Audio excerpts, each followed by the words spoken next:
all know where the coffee and donuts and juice and stuff are back in the corner back there. Restrooms, I'm not sure exactly where. I guess there's one there. There's trees up there. Tree out in back there. Stay away from the pool. He doesn't like me.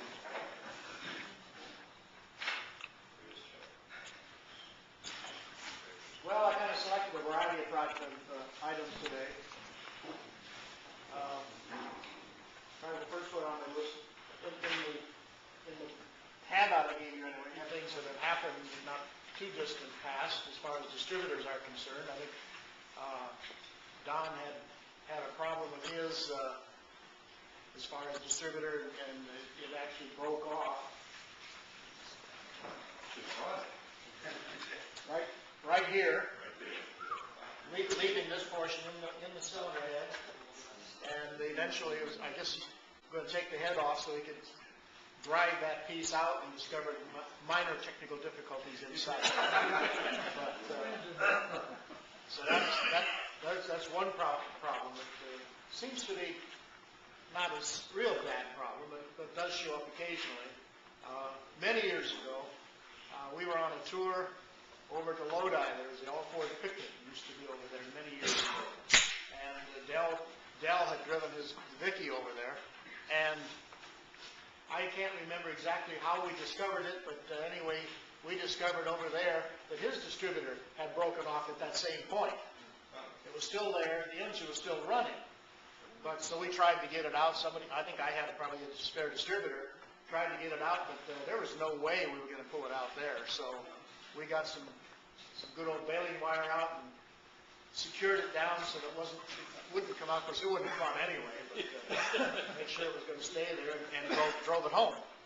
And I think he did have to eventually pull the head to drive that stub out of there and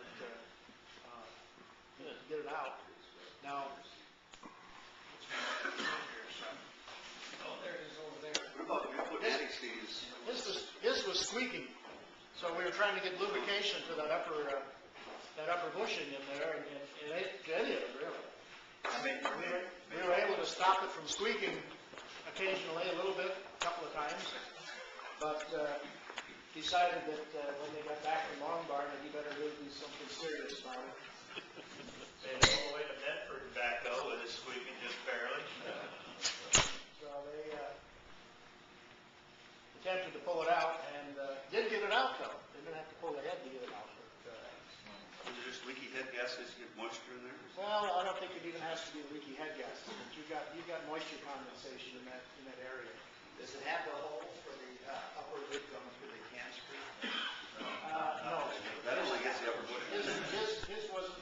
We tried moving it and stuffing stuff in there. It was totally fine. Distributor shafts. Normally, what you had and what Ford had in the factory was you had this short shaft in here, and you had the interconnecting shaft that went down inside down to the drive gear, which drove the distributor and also the oil pump. But then somebody later on decided that maybe we can avoid one part there, so they made a long shaft. But that wasn't Ford, that was an aftermarket type thing, and it went down through, it had a pin through here, but it was a continuous piece down here. So.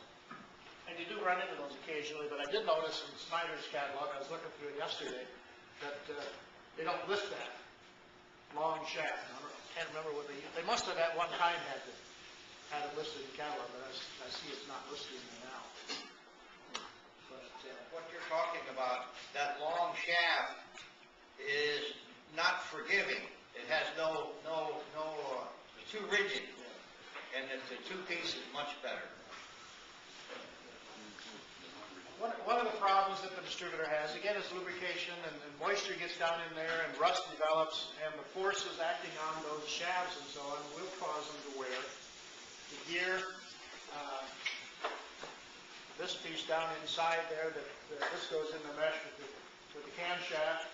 The bottom end is actually being used to drive the oil pump, and then your intermediate shaft comes down into here, and then the distributor down on top of that. So these teeth can wear. Hopefully, if we're going to have any wear down there, it's going to be on these teeth and not on the cam gear teeth. But any slop in in the rotor up there, what do we need? 10,000. They do sell an oversized gear. I don't know. How do you know though? Maybe Right. you should put it in. All you'd have to do is, you'd have to put a center one in to see if there's any movement. That's the only way you can do it. Some of those are made that are two peaks, so that the gear can slip on the shaft. Oh, that's good. Yeah. That'd be good. You've seen that, right? Yeah. That I have. People are using modern points in it. Some people are using electronic gizmos in there to control the spark. But, I tend to stick more with what Ford put in there, and I haven't had an awful lot of problems with it. Yeah, I used to set it at modern breaker plate when I got to Hamilton. Reset my well.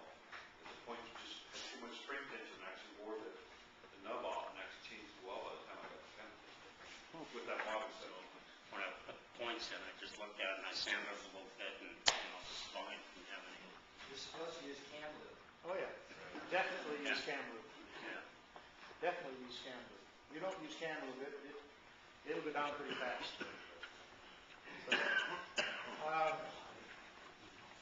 One of the problems with having to replace the original points is you have to take the plate off. So you got to take the cam off. Now you change the relationship as far as timing is concerned. So now you've got to retime it and everything. So I guess I suppose that would be one advantage of using modern points is you don't disturb the cam position, so you're not concerned that much with timing.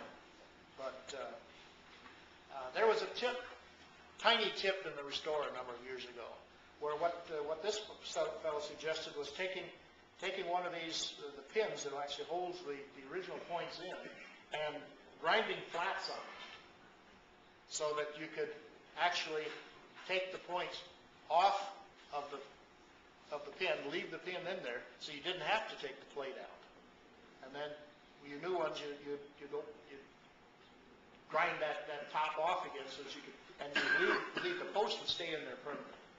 Because every time when you take the plate off, put it on, you're working with that wire underneath there, and maybe not get in the exact right position, and it changed and everything. So I suppose that does work. I actually tried that on a plate here.